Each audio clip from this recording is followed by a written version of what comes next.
제가 여기 올 때도 집 단속을 잘했는지 하고 물으시더군요. 밖에 나올 때마다 무슨 물건을 잃어버리면 어쩌나 혹시 도둑이 들지는 않을까 하는 생각이 드니 그런 마음 자체가 부담스럽지만 그래도 하셔야겠지요. 세상이 점점 어수선하다 보니 불심을 가진 분이라 해도 도둑이 설치는 것을 미리 막으려는 마음이 드는 것입니다. 옛말에도 문단속을 하지 않는 것은 도둑에게 도둑질하라고 가르치는 것과 같다고 했습니다. 이는 갖가지 일은 단속하지 않으면 결국 도둑을 키우는 것이라는 뜻이기도 합니다. 예전에는 성도에 대한 믿음이 두터웠기에 문화생활도 단출하게 해서 절에서조차 문 단속을 하지 않았습니다. 저희가 처음 절에 들어왔을 때도 어디든지 자유롭게 드나들었고 문책 같은 것은 없었습니다. 그런데 간혹 절에서 기르는 가축이나 물품 등을 탐내어 이것저것 가져가는 사람이 생겨 요즘은 절에서도 문을 잠그게 되었습니다. 사람들은 대체로 다른 사람이 가지고 있던 것을 보면 자기 것도 만들고 싶어 하는 욕심이 있습니다. 그것이 인지상정입니다. 그러므로 단속해야 할 것은 문만이 아닙니다. 우리 마음도 단속되어야 합니다. 어떤 의미에서는 문단속보다 마음 단속을 더 철저히 해야 합니다. 불쑥 떠오르는 한 생각 때문에 온갖 갈등과 시비, 때로는 생사의 갈림길까지 벌어집니다.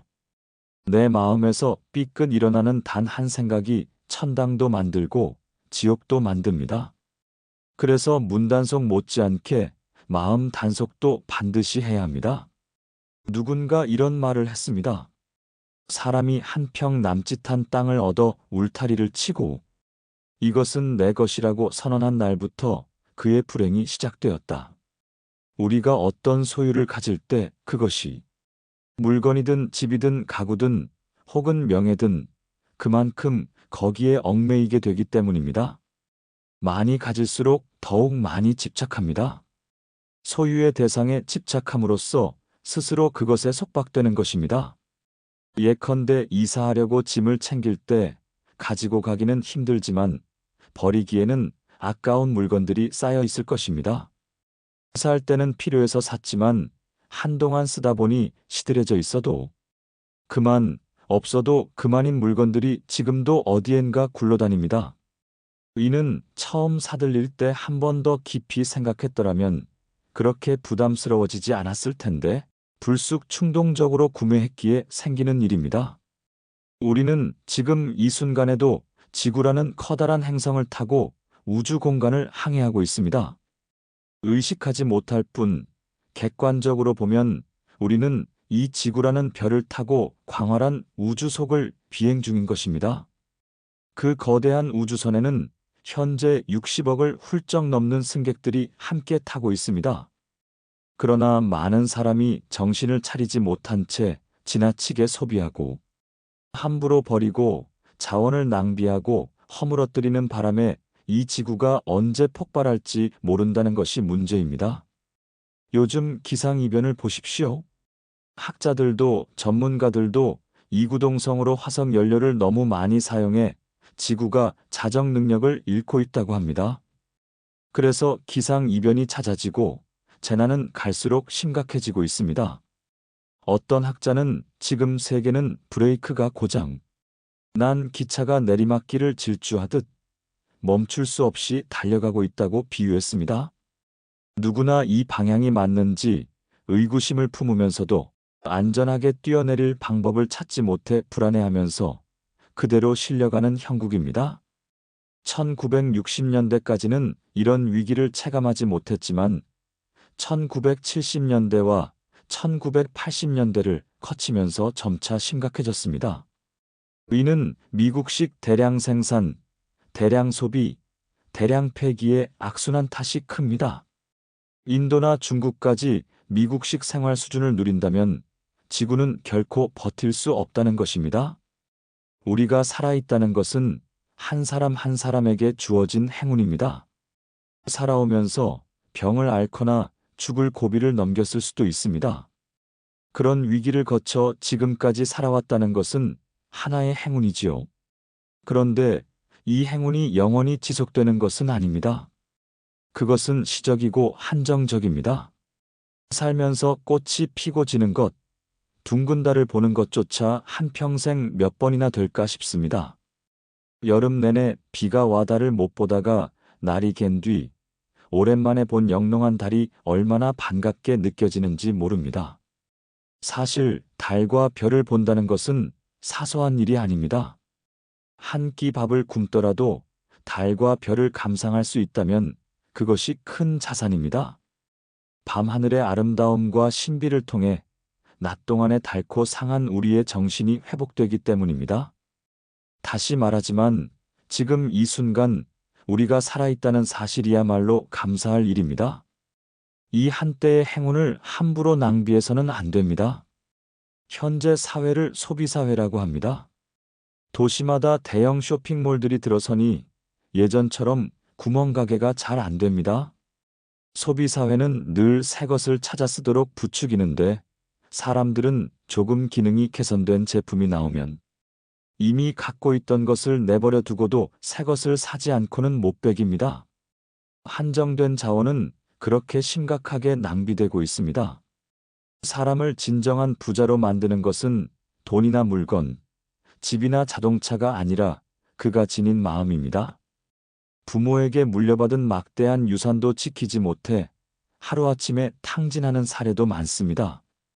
결국 마음이 부자가 되어야 부자가 될 수 있습니다. 넉넉한 마음을 갖추면 적게 가져도 풍족하게 살 수 있지만 마음이 가난하면 아무리 많은 재산을 가져도 부족함을 느낍니다. 세상에는 소수의 인구가 지구 자원의 대부분을 독점하여 대량 생산, 대량 소비, 대량 폐기 등의 악순환을 일으키고 있습니다. 바로 이것이 미국이 대표해온 모델입니다. 미국은 전 세계 이산화탄소 배출량의 약 4분의 1 이상을 차지하면서도 교토의정서의 탈퇴 선언을 해버리는 등 자국 산업을 보호하겠다는 명목으로 세계에 피해를 주고 있지 않습니까? 남의 번영을 나누지 않으면 원망과 증오의 대상이 될 수밖에 없습니다.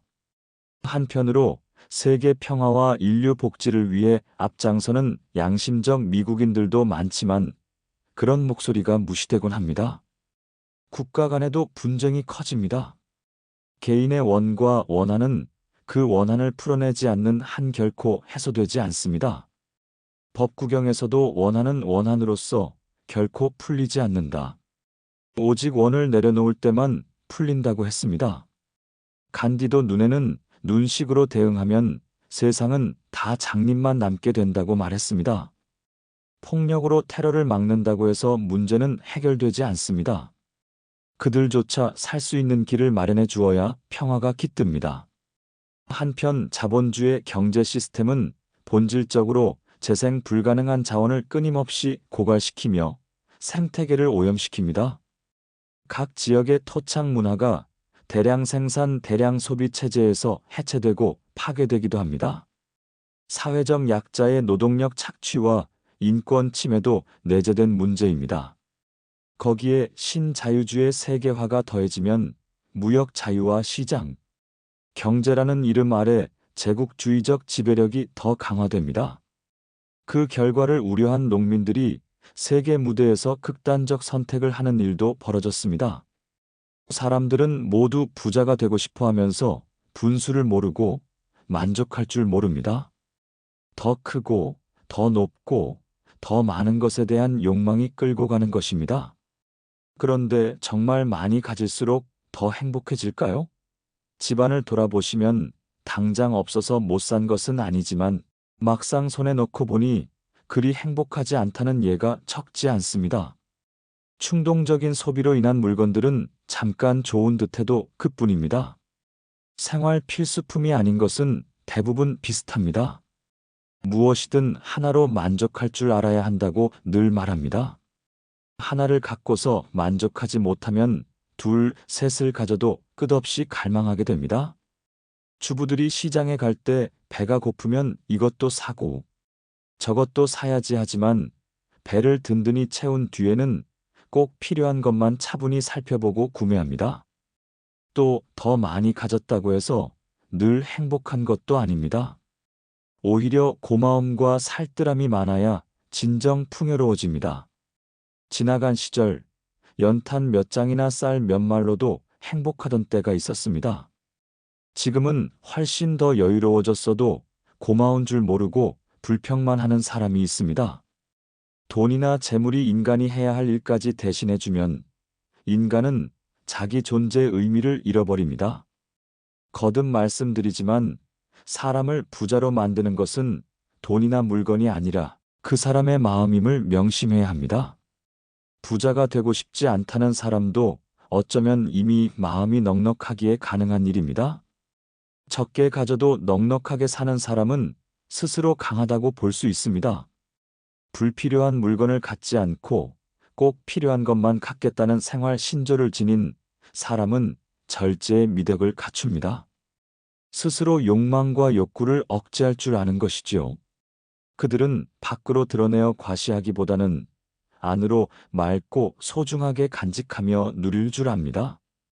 또 무엇보다 마음의 평안이 중요함을 압니다. 집안에 물건이 가득 쌓여 있어도 마음이 편치 않으면 불안만 커집니다. 반면 마음이 편안하면 적은 것을 가지고도 감사하며 살 수 있습니다.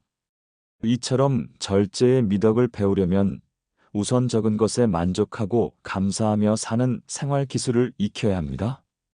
우리 삶에서 무엇이 중요한가? 우리 집안에 가장 필요한 것은 무엇인가를 먼저 파악해야 합니다. 어디에도 얽매이지 않고 자유롭게 사는 법을 배워야 합니다. 자유를 누리지 못하면 삶이 겉모습만 화려할 뿐 참된 안녕은 없습니다. 또 하나의 기술은 남과 비교하지 말라는 것입니다. 사람마다 얼굴이 다르고 처지가 다르고 개성이 다른데 무엇 때문에 남과 비교해 시기하거나 스스로 기죽겠습니까? 나는 나대로 살면 됩니다. 한 달 수입이 80만 원이든 100만 원이든 그 한도 내에서 행복할 줄 알면 되지. 왜 남과 비교하겠습니까? 더구나 옛날에 비해 얼마나 좋아졌는지 생각해보면 감사할 조건이 많습니다. 두 번째로 무엇이든 마음에 든다고 즉시 움켜쥐려 하지 말아야 합니다. 성급하게 손에 넣고 나면 후회가 따르기 쉽습니다. 오히려 보고 즐기는 것만으로도 충분할 수 있습니다. 박물관이나 미술관에 가면 훌륭한 그림이나 조각을 얼마든지 볼 수 있는데 굳이 내 것으로 만들어야만 직성이 풀린다는 욕심이 괴로움을 만듭니다. 목표를 향해 곧바로 치닫기보다 아쉬움과 그리움을 느끼는 풍류도 필요한 법입니다. 이렇듯 삶에는 운치가 있어야 합니다. 조금은 참아보는 과정, 그리움, 때로는 슬픔을 겪으며 사람이 정화됩니다. 그렇게 자연스러운 과정을 거치면서 때가 되면 이루어지기도 하는 것입니다. 육아나 가정 경제를 주로 맡은 어머니들이라면 정신을 더욱 바짝 차려야 합니다. 경제권을 쥐고 수입을 통장으로 곧바로 넣어버리면 아버지들이 힘쓸 곳이 없어져 그만 기가 죽는 일도 생깁니다. 어머니들은 권한을 가졌으되 그만큼 책임감도 가져야 합니다. 삶의 기술 가운데 오래된 것을 아름답게 여기고 세월의 무게가 깃든 낡은 것에 가치를 두는 것도 중요합니다. 우리 할머니, 할아버지 때부터 물려내려오는 물건을 집안에 몇 개나 간직하고 있습니까? 세월이 쌓인 물건은 그 시간의 무게를 품고 있으므로 쉽게 대체할 수 없는 소중함이 있습니다. 모서리가 깨지거나 한쪽 다리가 부러진 것이라 해도 오랫동안 집안에서 함께해온 물건이라면 그 안에 깃든 이야기가 있기 마련입니다. 꼭 필요한 것은 소중히 쓰고 고마워할 줄 알아야 합니다. 낡은 것을 귀히 여기는 삶을 낡고 보수적인 것으로 치부해서는 안 됩니다. 오히려 이것은 지구 생태계가 위기에 빠진 오늘날 지혜로운 생활 철학이 될 수 있습니다. 개인적으로나 국가나 지구적으로나 미래를 생각한다면 나부터 검소하게 살아야 합니다. 설령 세상이 쉽게 변하지 않는다고 해도 나는 그러한 새로운 태도를 갖고 살면 됩니다. 사람은 몸뚱이만이 아니라 영혼을 지녔기에 한 맑은 영혼은 다른 영혼에게 파장을 줍니다. 좋은 일을 하면 좋은 에너지가 번져나갑니다. 따라서 내 스스로부터, 우리 집안부터 개선해야 합니다. 과거, 현재, 미래를 통해 세상의 모든 현자와 부처 보살들은 간절한 원을 세워 살아왔습니다. 불교에서 말하는 사억서원, 열의 10대 발원 등이 그러합니다. 신앙생활이든 무엇이든 간절한 소망이 있어야 힘이 생깁니다. 큰 서원의 힘으로 부처가 되고 보살이 되는 것이지 부처가 된 뒤에 서원을 세우는 것이 아닙니다. 이를 꼭 명심하십시오. 가끔은 기도하십시오. 기도는 삶을 재충전하는 좋은 수단입니다. 굳이 절이나 교회에 가지 않아도 됩니다. 조용한 시간, 집에서 가만히 앉아 내가 지금까지 어떻게 살아왔는가, 앞으로 이 험난한 세상을 어떻게 살아갈 것인가 돌이켜보고 내 삶이 과연 바른 길을 가고 있는지, 어떤 마음으로 살아가고 있는지 점검해 보십시오. 간절한 마음으로 맑게 앉아 자기 자신을 들여다보면 그 자체가 기도입니다. 그렇게 하면 삶이 재충전되고 생기가 생깁니다. 마음이 정화되면 어떠한 어려운 환경이 닥쳐도 쉽게 흔들리지 않습니다. 원을 세운 이는 어떤 시련 속에서도 그 원의 힘으로 뚫고 나갈 치열함과 용기를 얻습니다. 따라서 각자 의원을 세우고 기도나 참선을 통해 오염된 자신을 맑고 투명하게 씻어내야 합니다.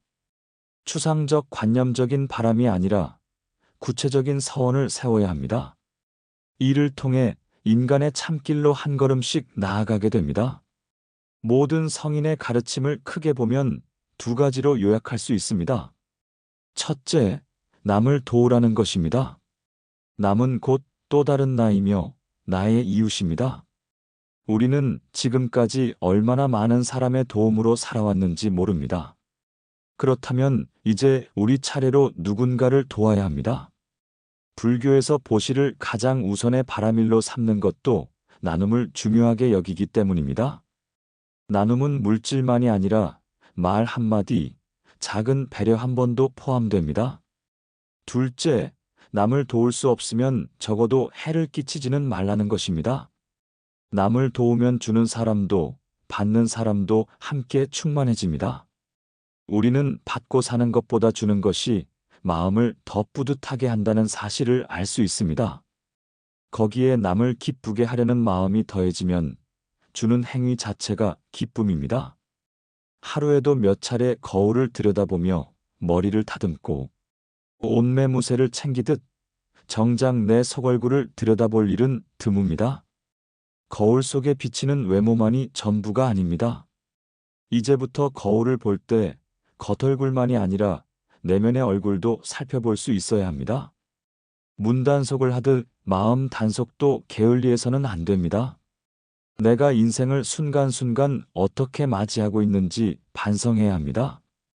인생은 곧 행운입니다. 우리가 지금 살아있다는 사실 자체가 한정된 시간과 기운을 받은 행운입니다. 그 시간을 어디에 쓰는지, 밝은 쪽에 쓰는지, 어두운 쪽에 쓰는지, 화를 내는 데 쓰는지, 웃는 데 쓰는지 돌아봐야 합니다. 우리에게 주어진 시간은 무한하지 않습니다. 한 번 지나간 시간은 결코 되돌릴 수 없으니 순간순간을 헛되이 흘려보내서는 안 됩니다. 언제 끝날지 모르는 내 인생, 혹 오늘이 마지막 날이라고 생각하면 한순간도 허투루 보낼 수 없습니다. 주어진 행운을 함부로 소모하지 말아야 합니다. 감사하는 마음을 갖고 정신을 바짝 차려 사람답게 살아야 합니다. 나 혼자가 아니라 숱한 생명들도 함께 이 커다란 생명의 흐름을 이루고 있습니다. 나무든 동물이든 흙이든 물이든 모든 것은 서로 주고받으며 삽니다. 그렇기에 내가 긍정적인 도움을 주어야지 해를 끼쳐서는 안 됩니다. 이 지구는 조상들이 가꾸어 물려준 생태계입니다. 우리는 또 잘 가꾸어 다음 세대에 물려줘야 합니다. 그런데 우리 때 다 써버리고 탕진에 오염시키면 뒷사람들은 무엇을 물려받겠습니까? 후손이라 해서 남의 일이 아니라 내 생의 연장일 수 있습니다. 그러니 지금 내가 그렇게 살아야 합니다. 매 순간을 헛되이 보내지 않도록 하루하루를 충만하게 살도록 항상 깨어 있어야 합니다. 무엇이든 내일 하지라고 미루지 마십시오. 내일은 없습니다. 언제나 우리가 살 수 있는 시간은 바로 지금 이 자리입니다. 그러므로 마음가짐도 지금 단박에 해결해야 합니다. 오늘 이 자리에 와서 만난 인연 중에 혹시 그동안 껄끄럽게 지낸 친구나 이웃이 있다면 오늘 돌아가 풀어버리십시오. 이러한 날을 계기로 자존심을 내려놓고 연락하여 안부를 주고받으며 묵은 감정을 해소하면 내일이 더욱 행복해집니다. 그런 각오로 살면 하루하루가 새롭습니다. 그것은 돈 드는 일이 아닙니다. 내 마음 먹기에 달렸을 뿐입니다. 내 작은 마음가짐 하나로 세상이 달라지기도 합니다. 늘 마음을 밝은 쪽, 즐거운 쪽에 두고 남에게 덕이 되도록 써야 합니다. 잔소리가 길었습니다만 여기서 마치겠습니다.